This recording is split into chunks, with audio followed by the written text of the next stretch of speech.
नमस्कार, मैं doctor Amit Kesarwani, founder and director अनुसंधान एकेडमी सिविल लाइंस इलाहाबाद। आप सब लोगों का अनुसंधान एकेडमी की यूट्यूब चैनल पे हार्दिक स्वागत व अभिनंदन करता हूं।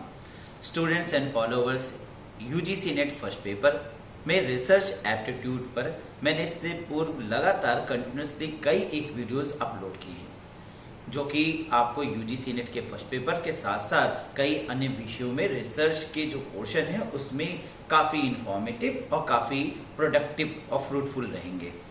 इसी पर्पस को ध्यान में रखते हुए मैंने इससे पूर्व के वीडियो में रिसर्च मेथोडोलॉजी पर चर्चा करना शुरू किया था और एक एक करके रिसर्च मेथोडोलॉजीज के जो टाइप्स हैं, यानी टाइप्स ऑफ रिसर्च मेथोडोलॉजी कह लीजिए या प्रकार है, उनकी वर्णन मैं एक एक वीडियोज में कर रहा हूँ।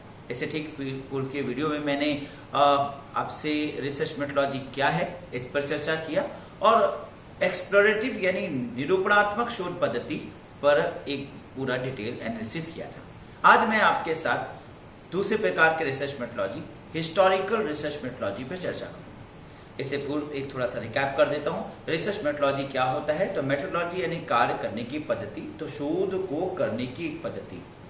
शोध के दौरान जब आप रिसर्च कर रहे होते हैं, पीएचडी करते समय आप अपने विषय के अनुरूप एक शोध पद्धति का निर्धारण करते हैं। ये जनरली आप खुद करते हैं और ये कठिन कार्य समझा जाता है, एक वर्ण कार्य समझा जाता है, परंतु ऐसा होता नहीं। जिस प्रकार से हम किसी भी कार्य को करने की एक पद्धति का निर्धारण करते हैं, ठीक इसी प्रकार से जब हम शोध कर रहे होते हैं तो अपने विषय के अनुरूप एक शोध पद्धति का निर्धारण हम स्वयं करते हैं। अब ये इतना सरल है जैसे कि हम किसी कार्य को या सब्जी बनाने या व्यंजन को पकाने के तरीके में भी इसको देखते हैं। जैसे मैंने पिछली वीडियो में ही आपको बताया था कि जैसे हम किसी एक सब्जी को बनाते हैं तो उस व्यंजन को पकाने के पीछे कई एक प्रकार की विधियां हो सकती हैं। मेरे द्वारा अपनाया गया मेरी विधि मेरे नाम से हो सकती है और मेरे गुणों पर आधारित वो विधि का नाम रखा जा सकता है और दूसरे अन्य व्यक्ति द्वारा अपनाया गया उसके नाम पर या उसके गुणों पर आधारित उस विधि का नाम हो सकता है। जैसे उदाहरण के रूप में मैंने पनीर की सब्जी का उदाहरण दिया था।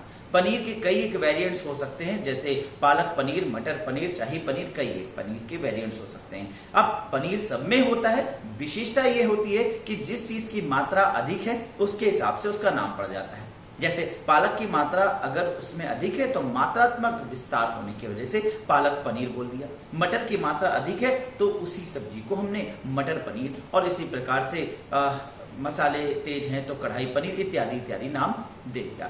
ठीक उसी प्रकार से हम अपना जब शोध करते हैं तो शोध विषय हमारा किस ओर झुका हुआ है, हमारे शोध की मूल प्रवृत्ति क्या दिखाई दे रही है। तो सबसे पहले तो वर्गीकृत करते हैं। वर्गीकृत करना, दो प्रकार के वर्गीकरण, ये मैंने पूर्व की वीडियो में भी आपको बताया था, दैट इज मूलभूत अनुसंधान और कार्यात्मक या व्यवहारिक शोध अनुसंधान यानी अप्लाइड रिसर्च, और एक बेसिक रिसर्च। बेसिक रिसर्च के अंतर्गत जो उद्देश्य होता है केवल तथ्यों को संकलित करना यानी जानकारी प्राप्त करना, और अप्लाइड रिसर्च का जो उद्देश्य होता है वहां पर किसी समस्या का समाधान करना। तो शोध को पहले तो हमने दो भागों में वर्गीकृत कर लिया और फिर वर्गीकरण करने के पश्चात हमने उसकी शोध पद्धति का निर्धारण किया। शोध पद्धति का निर्धारण उसकी प्रकृति के अनुसार हम करते हैं। जैसे हमने आपको बताया कि जब हमारा उद्देश्य कारणात्मक व्याख्या करना हो तो पहली बात तो हमारा उद्देश्य क्या है? किसी चीज की जानकारी प्राप्त करना, और जानकारी प्राप्त करने में कारणात्मक व्याख्या कर रहे हैं तो वही explorative type of research methodology में बदल जाता है। ये मैंने पूर्व में आपको बताया है। अब इस समय मैं अगले टॉपिक पे चल रहा हूं, that is historical research methodology, ऐतिहासिक शोध पद्धति। अब हिस्टोरिकल रिसर्च मेथोडोलॉजी नाम से समझ में आता है इतिहास से संबंधित। अब वास्तव में बहुत मोटे रूप से समझ लीजिए, एक मोटे रूप से मैं आपको समझा देता हूं कि जब हमारा उद्देश्य ऐतिहासिक तथ्यों का प्रयोग करके वर्तमान को समझना और उसको लेकर भविष्य का निर्धारण करना हो, और इस प्रकार का हम कोई शोध विषय चयन करते हैं जिसमें हम हिस्टोरिकल एविडेंसेस को देखते हैं, परखते हैं, यानी जब हमारे शोध में यह तथ्य ज्यादा प्रभावी हो। अब इसका मतलब ये नहीं है कि यह तथ्य अन्य प्रकार के शोधों में प्रभावी नहीं हो सकता है। ठीक उसी प्रकार से जैसे पनीर हर प्रकार की सब्जी उसके वेरिएंट में पाया जा सकता है, लेकिन मात्रात्मक आधार पर यानी किस चीज की मात्रा अधिक है। तो जब हमारे शोध में हमारे शोध में मात्रात्मक रूप से ये देखा जाएगा कि हम हिस्टोरिकल एविडेंसेस या पास्ट एविडेंसेस या पास्ट तथ्यों का प्रयोग ज्यादा कर रहे हैं वर्तमान को समझने और उसी के आधार पर फ्यूचर को फॉर्मुलेट करने के लिए, तो हम इसे historical type of research methodology के अंतर्गत रखते हैं। ऐतिहासिक शोध या ऐतिहासिक समस्या का वैज्ञानिक निरूपण करने में जिस विधि का हम जनरली प्रयोग करते हैं उसे ही हम ऐतिहासिक शोध विधि कहते हैं। इसमें जो मूल मंत्र है या सूत्र है वो है भूत के आधार पर वर्तमान का अध्ययन और निर्माण करना, भविष्य का निर्माण करना। भूत के आधार पर वर्तमान का अध्ययन और भविष्य का निर्धारण करना।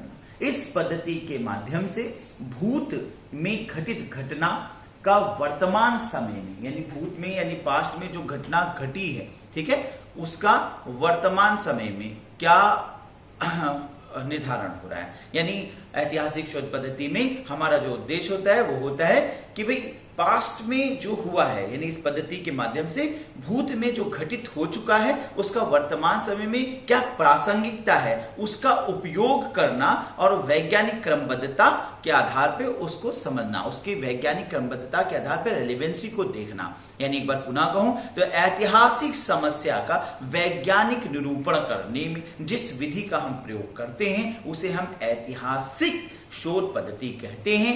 इसका जो मूल मंत्र है या सूत्र है वो है भूत के आधार पर वर्तमान को समझना और भविष्य का निर्धारण करते जाना। इस पद्धति में या इस पद्धति के माध्यम से घटित घटना का आलोचनात्मक जांच पड़ताल खोज किया जाता है ताकि इस घटना के संदर्भ में सटीक विवरण या निर्वचन किया जा सके। अब यहाँ पर आलोचनात्मक का मतलब कई बार बच्चे बुराई करने से इसको लेते हैं, पर वास्तव में बुराई करना नहीं। आलोचनात्मक का मतलब होता है क्रिटिकली एनालिसिस करना, यानी सूक्ष्मतम रूप से देखना, गहराई से समझना, गहराई से समझने पर बल देना। यानी जब हमारा उद्देश्य अपने समस्या पर गहराई से समझना हो और गहराई से हम किसी चीज का मूल्यांकन करते हैं तो हम क्या करते हैं, उसके पूर्व में क्या हुआ है, वर्तमान में क्या है और भविष्य क्या कह रहा है। इस प्रकार से पूर्व, वर्तमान और भविष्य सभी का निर्धारण करना हम इसके अंतर्गत संकलित करते हैं।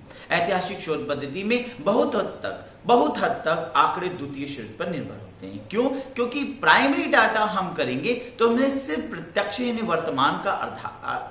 वर्तमान का अध्ययन हो सकता है, लेकिन हम सेकेंडरी डाटा का प्रयोग करके पूर्व का एनालिसिस करेंगे, यानी पूर्व में ये चीजें हुई थी तो इसके आधार पे वर्तमान में क्या हो सकता है। इसलिए सेकेंडरी डाटा यहां ज्यादा इंपॉर्टेंस होता है। पहले आज से 50 साल पहले, 100 साल पहले कैसी स्थितियां थी, सेकेंडरी डाटा से हम निकाल के, डॉक्यूमेंट से देख के, न्यूज़पेपर से देख करके, जर्नल से देख करके, किताबों के माध्यम से अध्ययन करके वर्तमान को समझेंगे और अब एनालिसिस करेंगे कि अगर 100 साल पहले ऐसी एनालिसिस थी, ऐसी स्थिति थी और वर्तमान में ये स्थितियां हैं तो इन कंडीशंस के अकॉर्डिंग अगले 100 साल बाद कैसी स्थितियां हो सकती हैं।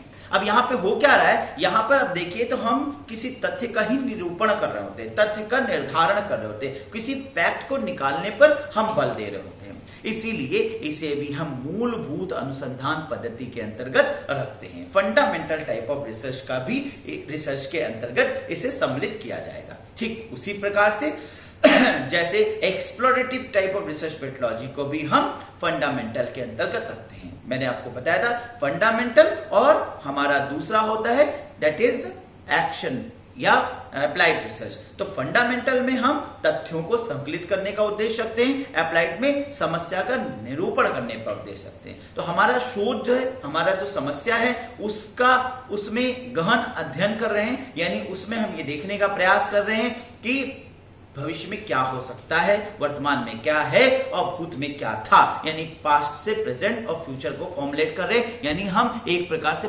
भविष्यवाणी कर रहे हैं। तो ऐसे सब्जेक्ट में, ऐसे सिचुएशन में हम तथ्यों को निकाल रहे होते हैं।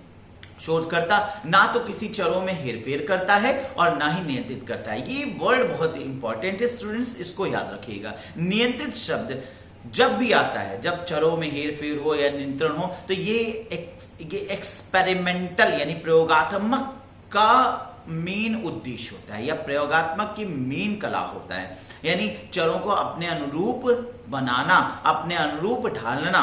तो जैसे हम लैबोरेटरीज में एपरेटस को अपने अनुरूप सेटअप करते हैं, अपने हिसाब से उसको गति देते हैं, ठीक है, तो वो experimental type of research metrology का एक विशेषता है। और बहुतायत बार क्रेट की परीक्षा में, इलाहाबाद विश्वविद्यालय की क्रेट की परीक्षा में, और ये कहा जाए अन्य विश्वविद्यालयों के रिसर्च एंट्रेंस टेस्ट में, रिसर्च में ये जरूर पूछा जाता है कि जब चरों में हम हेर फेर करके नियंत्रित कंडीशन करते हैं, नियंत्रण में रखते हैं, तो ये किसका विशेषता होता है? तो ये एक्सपेरिमेंटल का होता है। इसका जस्ट विपरीत यहां पर हम हिस्टोरिकल रिसर्च मेट्रोलॉजी में करते हैं कि चरों में कोई हेरफेर नहीं करते, सिचुएशन जैसे है हमने उस सिचुएशन को वैसे एनालिसिस किया, और यहां पर हमारा एनालिसिस इस आधार पे हो रहा है कि अगर ये सिचुएशन इस प्रकार है तो इसके पास्ट में कैसा था और इससे फ्यूचर में क्या होगा। अब फिर से एक बार समझिएगा, बहुत कंफ्यूजिंग हो जाता है, क्योंकि अभी आप इसके बाद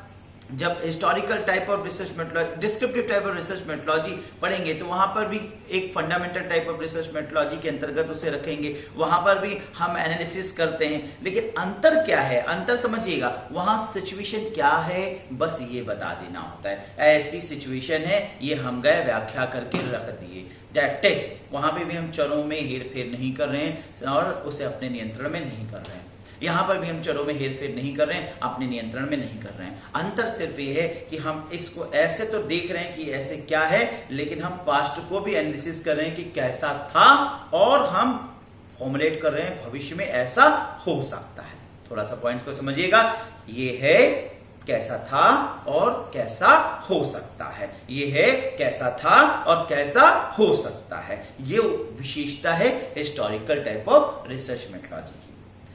डिस्क्रिप्टिव में ये है ऐसा है, क्यों है इससे मतलब नहीं। और जहां हमने कहा क्यों है, एक्सप्लोरेटिव में निकल जाएंगे। एक्सप्लोरेटिव जैसे पूर्व मैंने आपको बताया था, क्यों है कारणात्मक व्याख्या, ठीक है। तो ये छोटी छोटी बातों के आधार पर हम अपने रिसर्च मेट्रोलॉजी को बनाते हैं। तो यह शोध पद्धति जो है परिकल्पना से संबंधित कारण, प्रभाव, चलन आदि का परीक्षण करता है। यानी यहां पर हम हाइपोथेसिस बनाते हैं, कल्पना बनाएंगे, और उसका कारण क्या है, उसका प्रभाव क्या है, और आगे कैसे वो चलन होगा, उसका क्या किस प्रकार का वो स्वरूप लेगा, जो वर्तमान घटना और भविष्य में उस घटना की आशा में व्याख्या करने में मदद मिलता है। यानी वर्तमान में ऐसा है तो भविष्य में कैसा होगा।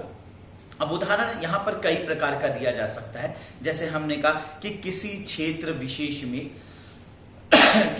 विशेष में व्यावसायिक कार्यकर्ताओं की पूर्वानुभव के आधार पर किसी कार्यक्रम की रूपरेखा निर्धारित करने को हम ऐतिहासिक शोध में रख सकते हैं। यानी कि भाई कोई क्षेत्र विशेष में गए और हम वहां पे कोई कार्यक्रम करना चाहते हैं, ठीक है। तो अगर हम किसी कार्यक्रम को वहां करना चाहते हैं तो हम ये देखना चाहेंगे कि इस स्थान पर पूर्व में क्या ऐसे कार्यक्रम हुए हैं, और उसी आधार पे जो हम कार्यक्रम करने जा रहे हैं वो कैसा होगा और उसका क्या प्रभाव पड़ेगा।